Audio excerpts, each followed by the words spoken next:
Director Shankar తెరకెక్కించిన game చేంజర్లో IAS officer పాత్ర రియల్గా కూడా ఉందా? ఆ సెన్సేషన్ ఆఫీసర్ పాత్రలోనే చరణ్ కనిపించారా? 90స్లో కేంద్ర ఎన్నికల అధికారిగా రాజ్యాంగం ఇచ్చిన హక్కులతో రాజకీయ నాయకులను గడగడలాడించిన తమిళనాడు క్యాడర్కు చెందిన టిఎన్ శేషన్నే శంకర్ ఇన్స్పిరేషన్గా తీసుకున్నారా? గేమ్ చేంజర్లో రామ్ చరణ్ 3 లుక్లలో అదరగొట్టినట్లు టాక్.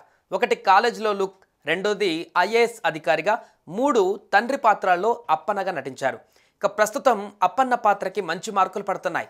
అయితే ఈ సినిమాలో చరణ్ ఐఏఎస్ అధికారిగా నటించిన పాత్రకు రియల్ లైఫ్ ఐఏఎస్ అధికారి ఇన్స్పిరేషన్గా కనిపిస్తోంది. తిరునెల్లై నారాయణ అయ్యర్ శేషన్, టిఎన్ శేషన్.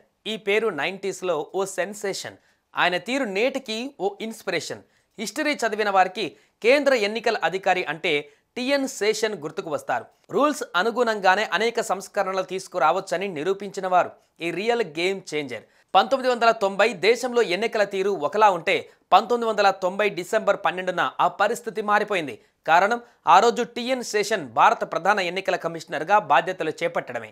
తన పదవీకాలం ముగిసే వరకు శేషన్ మన రాజ్యాంగానికి ఉన్న బలమేంటో రాజకీయ నాయకులకు రుచి చూపించారు. కేరళలోని పాలక్కాడ్ జిల్లాలో 1932 డిసెంబర్ 15న జన్మించిన శేషన్ మద్రాస్ క్రిస్టియన్ కాలేజీలో చదివి అక్కడే టీచర్గా చేశారు.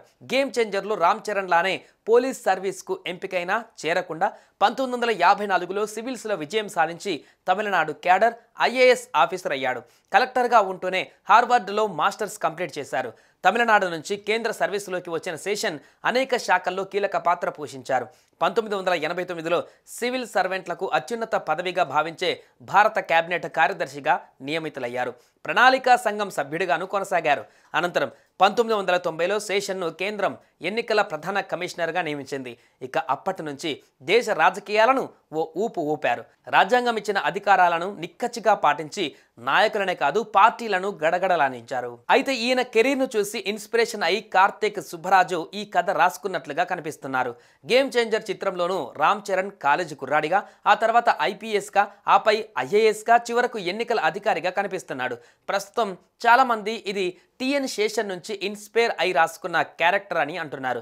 మరి వీటిపై శంకర్ కానీ కార్తీక్ సుబ్బరాజు కానీ క్లారిటీ ఇస్తారేమో చూడాలి.